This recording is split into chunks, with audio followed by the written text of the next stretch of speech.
पार्षद सीमा नियम का अर्थ व परिभाषा।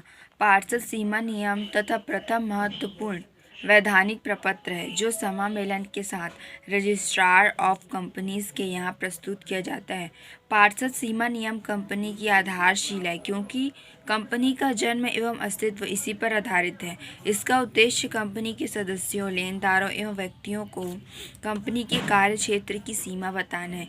इसमें कंपनी का नाम, प्रधान कार्यालय, पूंजी की मात्रा, दायित्व की सीमा के साथ साथ कंपनी के उद्देश्यों, अधिकारों एवं कार्य क्षेत्र का विवेचन होता है। एक कंपनी इसमें दिए गए अधिकारों के बाहर किसी भी प्रकार का कोई कार्य नहीं कर सकती है। कंपनी अधिनियम 2013 की धारा 2 उपधारा 56 के अनुसार सीमा नियम से आशय कंपनी के ऐसे पार्षद सीमा नियम से है जो पूर्ववर्ती किसी कंपनी विधान अथवा इस अधिनियम के अनुसरण में मूल रूप से बनाया गया है अथवा समय समय पर परिवर्तित किया गया है। लॉर्ड सेलबॉर्न के अनुसार पार्षद सीमा नियम कंपनियों का महत्वपूर्ण और अपरिवर्तनीय, कुछ परिस्थितियों को छोड़कर विधान है। कंपनियों का समामेलन केवल उन्हीं उद्देश्य के लिए होता है जो पार्षद सीमा नियम में दिए रहते हैं। न्यायाधीश चार्ल्स वर्थ के अनुसार पार्षद सीमा नियम कंपनी का चार्टर है जो उसके अधिकारों एवं सीमाओं को परिभाषित करता है। लॉर्ड मैकलिन के अनुसार पार्षद सीमा नियम का उद्देश्य अंशधारियों, लेनदारों तथा उन सब व्यक्तियों को जो कंपनी के साथ व्यवहार करते हैं इस योग्य बनाना है कि वे जान सके कि कंपनी का संपूर्ण कार्यक्रम क्या है। लॉर्ड क्रेयन क्रॉस के अनुसार पार्षद सीमा नियम एक कंपनी का चार्टर होता है और वह अधिनियम के अंतर्गत स्थापित कंपनी के अधिकारों की सीमाओं को परिभाषित करता है।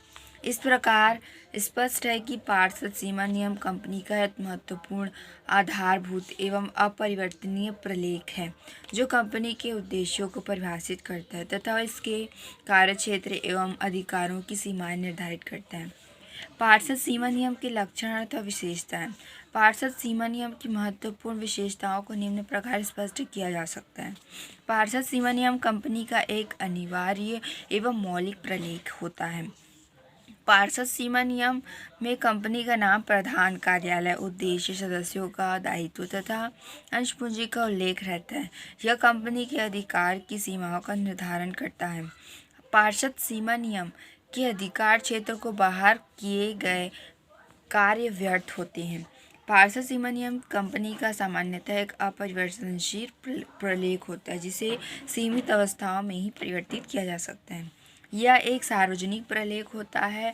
अंततः बाहरी व्यक्ति से यह आशा की जाती है कि उसने कंपनी से व्यवहार करने से पूर्व पार्षद सीमा नियम का अध्ययन कर लिया होगा। यह कंपनी एवं इसके सदस्यों के बीच अनुबंध का निर्माण करता है। इस पर कंपनी का निर्माण करने वाले व्यक्तियों के हस्ताक्षर होते हैं।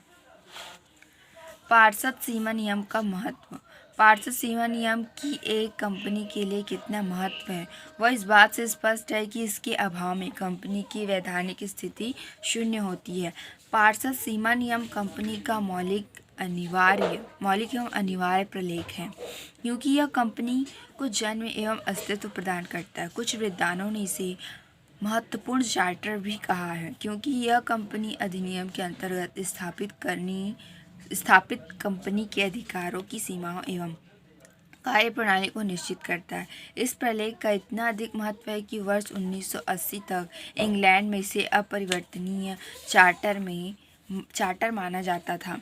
फलस्वरूप कंपनी को कार्य संचालन में अनेक प्रकार की कठिनाइयों का सामना करना पड़ता था। इसी प्रकार अधिनियम में कुछ विशेष दशाओं में एवं कुछ सीमा तक इसके परिवर्तन की व्यवस्था की गई।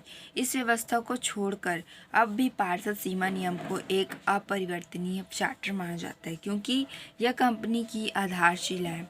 इसलिए यह लेनदारों, बाहरी व्यक्तियों तथा अंशधारियों के हित में है कि इसमें बार बार परिवर्तन ना किया जाए। इस प्रकार स्पष्ट हो जाता है कि पार्षद सीमा नियम एक कंपनी का महत्वपूर्ण एवं अपरिवर्तनीय चार्टर होता है क्योंकि एक कंपनी का समामेलन इसमें निहित शर्तों के आधार पर एक कृत्रिम व्यक्ति के रूप में किया जाता है। कंपनी अधिनियम के अनुसार यह प्रत्येक